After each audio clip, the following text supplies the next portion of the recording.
নেপালে জেনজি বিক্ষোভে সহিংসতার বিচার হবে বলে আশ্বাস দিয়েছেন দেশটির অন্তর্বর্তীকালীন প্রধানমন্ত্রী সুশীলা কার্কি। সেই সাথে বিভিন্ন গুরুত্বপূর্ণ স্থাপনায় ভাঙচুর ও অগ্নিসংযোগকে দেশের বিরুদ্ধে অপরাধমূলক কর্মকাণ্ড হিসেবে আখ্যা দিয়েছেন তিনি। এদিকে শপথ নেওয়ার পর রবিবার সাংবাদিকদের তিনি জানান, 5 মার্চ নির্বাচনের পর গঠিত নতুন সরকারের কাছেই তিনি ক্ষমতা হস্তান্তর করবেন।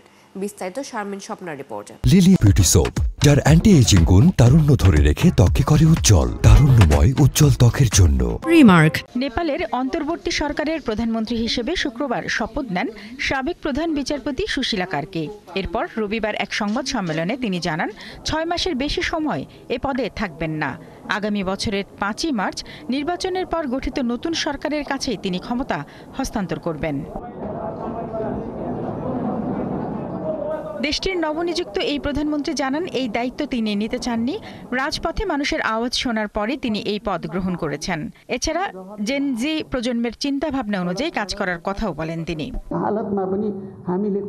আমরা এখানে মাত্র 6 মাস থাকব, এর বেশি নয়। সমস্ত কাজ এবং দায়িত্ব সম্পন্ন করার পরে আমরা মুক্ত হব এবং আমরা এটি নতুন মন্ত্রী ও সংসদের কাছে হস্তান্তর করব।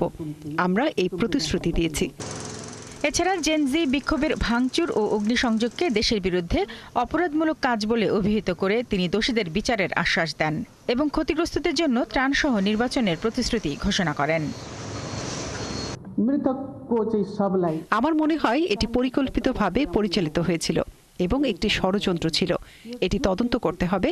তদন্তের পর যারা সবচেয়ে প্রয়োজনীয় পরিষেবাগুলোকে লক্ষ্যবস্তু এবং ক্ষতি করেছে বলে প্রমাণিত হয়েছে, যা এখন বন্ধ, তাদের রেহাই দেওয়া হবে না। গত 8 সেপ্টেম্বর সামাজিক যোগাযোগ মাধ্যমের উপর নিষেধাজ্ঞা ও দুর্নীতির বিরুদ্ধে রাস্তায় নামে দেশটির তরুণ প্রজন্ম, যা এক পর্যায়ে সহিংসতায় রূপ নেয়। এই ঘটনায় ব্যাপক হতাহতের পর পদত্যাগ করতে বাধ্য হন দেশটির প্রধানমন্ত্রী কেপি শর্মা ওলি। শারমিন স্বপ্না, 71।